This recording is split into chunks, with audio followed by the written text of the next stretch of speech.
باللہ من الشیطان الرجیم بسم اللہ الرحمن الرحیم وَيَوْمَ يَعَضُّ الظَّالِمُ عَلَى يَدَيْهِ يَقُولُ يَا لَيْتَنِي اتَّخَذْتُ مَعَ الرَّسُولِ سَبِيلًا يَا وَيْلَتَا لَيْتَنِي لَمْ أَتَّخِذْ فُلَانًا خَلِيلًا۔ یہ 19ویں پارے کی آیت کریمہ ہے، پہلے پیشوئی ہے۔ یہ نازل اس وقت ہوئی کہ عرب کا ایک سردار تھا مکہ کا، عقبہ ابن ابی معیط، یہ سرداروں میں سے تھا۔ جب یہ سفر سے واپس آتا تو لوگوں کی دعوت کرتا، کھانا کھلاتا لوگوں کو، نبی کریم صلی اللہ علیہ وسلم سے بھی ملا کرتا تھا اور اللہ کے رسول صلی اللہ علیہ وسلم کو بھی مدعو کرتا تھا اور کھانا کھلاتا۔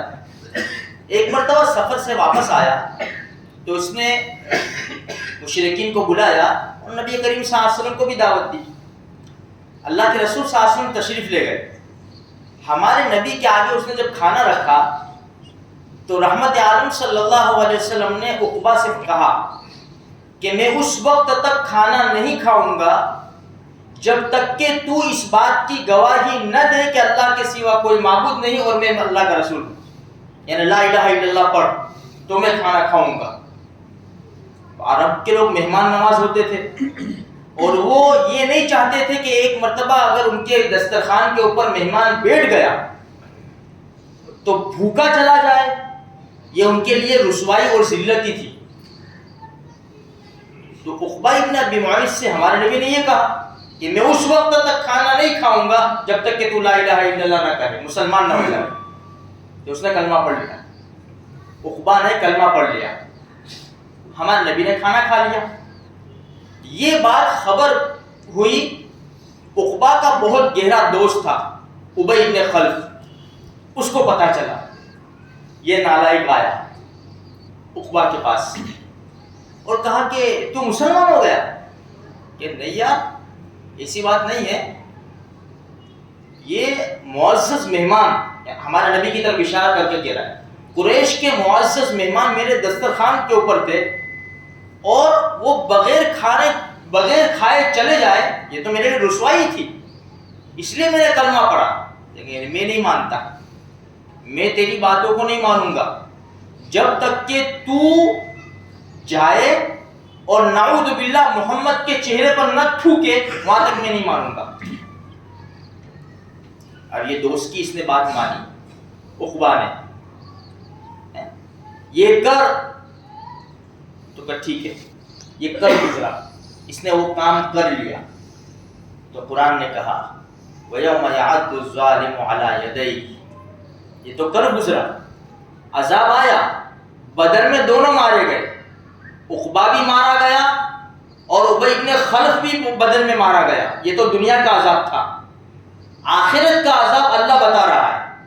وَيَوْمَ يَعَضُّ الظَّالِمُ عَلَى يَدَيْهِ، یہ ظالم جب ہاتھ کاٹے گا، کاٹ کھائے گا، ہاتھ لکھا ہے کہ یہاں تک کاٹ لے گا، یہاں تک، یقول یا لیتنی اتخذت مع الرسول سبیلا، اس وقت کہے گا کاش میں محمد رسول اللہ صلی اللہ علیہ وسلم کو دوست بنا لیتا، یا ویلتا لیتنی لم اتخذ فلانا خلیلا، میں فلاں کو یعنی ابی ابن خلف کو دوست نہ بناتا تو کتنا اچھا ہوتا، لیکن اب کوئی کام کا نہیں۔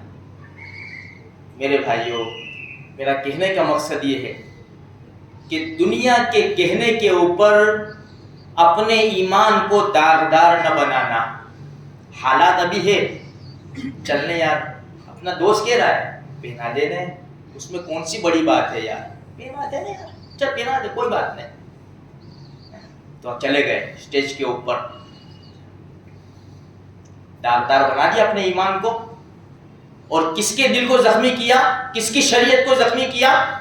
رحمت عالم صلی اللہ علیہ وسلم، اپنے دوست کو خوش کیا، جو ہمارے نبی کا دشمن، اللہ کا دشمن، مسلمانوں کا دشمن، اس کو خوش کیا اور نبی کو ناراض کیا۔